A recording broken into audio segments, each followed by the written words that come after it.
Kurulus Usman के देखने और चाहने वालों को अस्सलाम वालेकुम। नाजरीन, कुरुलुश उस्मान सीरीज उस वक्त अपनी पिछली रेटिंग्स और कामयाबियों के तमाम रिकॉर्ड्स तोड़ देगी जब वो मर्द मुजाहिद सीरीज को ज्वाइन करेगा, जिसका इंतज़ार शायकीन एक लंबे अरसे से कर रहे हैं। जी हाँ, हम बात कर रहे हैं तुरगत अलब की, क्योंकि उस्मान बे जब भी किसी बड़ी मुसीबत में फंसते हैं तो हमें तुरगत बेहद याद आता है, क्योंकि तारीख के मुताबिक तुरगत एक ऐसा किरदार था जिसने कई मौक़ों पर उस्मान बे को दुश्मनों के शिकंजे से बचाया था। लेकिन आखिर अब सीरीज़ में ऐसी कौन सी सूरत हाल है जिसकी वजह से तुरगत की वापसी के चर्चे शुरू हो चुके हैं। आज के इस अहम वीडियो में हम तुरगत की वापसी के बारे में नहायत अहम मालूमात आपको देंगे, लेकिन साथ ही साथ आपको बताएंगे कि मलहन खातून का किरदार अदा करने वाली अदाकारा की सिलेक्शन कर ली गई है, तो क्या मलहन खातून की एंट्री किस्त 46 में करवा दी जाएगी। इसके अलावा बात करेंगे कि कुरुलुश उस्मान सीरीज किस बड़ी जंग की तैयारी में मसरूफ है और क्या बामसिबे इस जंग का हिस्सा बनेंगे या फिर नहीं। ये अहम और दिलचस्प मालूमात जानने के लिए वीडियो को आखिर तक जरूर देखिएगा, और अगर आपने अभी तक हमारे चैनल को सब्सक्राइब नहीं किया तो लाजमी सब्सक्राइब कीजिए और साथ मौजूद बेल आइकन को प्रेस करना मत भूलिएगा।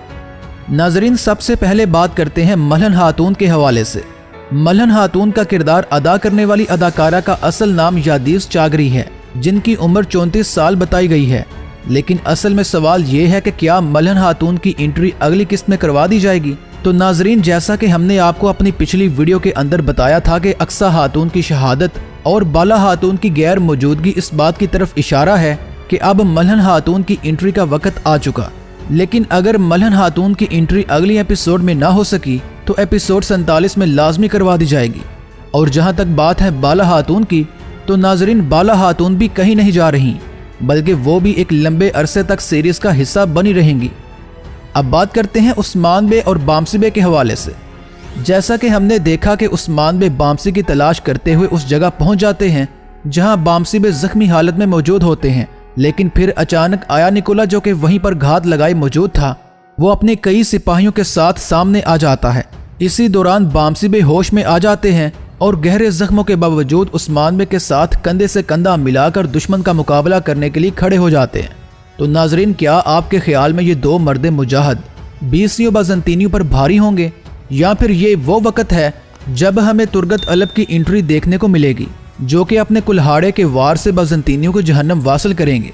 क्योंकि महमद बुज़दाख ने भी तुरगत की एंट्री का इशारा दे रखा है, लिहाजा तुरगत की एंट्री सीरीज में यकीनी है। क्योंकि कुरुलुश उस्मान जिस बड़ी जंग की तरफ गामजन है, तारीख के मुताबिक उस जंग का फातेह तुरगत अलब ही था।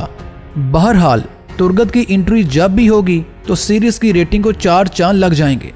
लेकिन यहाँ आपको ये भी बताते चलें कि अगर एनागोल किले की फतह सीजन 2 में नहीं दिखाई जाती तो ऐसा भी पॉसिबल है कि तुरगत की एंट्री को भी मजीद डिले कर दिया जाए और फिर सीजन 3 के आगाज में ही एक बड़ी वहशतनाक जंग के साथ साथ हमें तुरगत की वापसी भी देखने को मिले। आपका इस हवाले से क्या कहना है, हमें कमेंट करके लाजमी आगाह कीजिएगा। अब आपको बताते हैं कि तारगन खातून और बामसी बे दो ऐसे किरदार हैं जो कि जल्द ही सीरीज को अलविदा कह जाएंगे। तारगन खातून की बात की जाए तो अगर गोगतुक के साथ उनकी लव स्टोरी शुरू हो जाती है तो ऐन मुमकिन है कि तारगन का किरदार आने वाले वक्त में मुस्बत हो जाए और वो सीरीज का हिस्सा बनी रहें। अलबत्ता अगर ऐसा नहीं हो पाया तो फिर सीरीज में उनकी कहानी खत्म हो चुकी है। वीडियो पसंद आए तो इसे लाइक करें और अपने दोस्तों के साथ भी शेयर करें, और अगर आपने अभी तक हमारे चैनल को सब्सक्राइब नहीं किया तो जाने से पहले लाजमी सब्सक्राइब कीजिए। जल्द ही हाजिर होते हैं किसी और अपडेटेड वीडियो के साथ। अल्लाह निगहबान।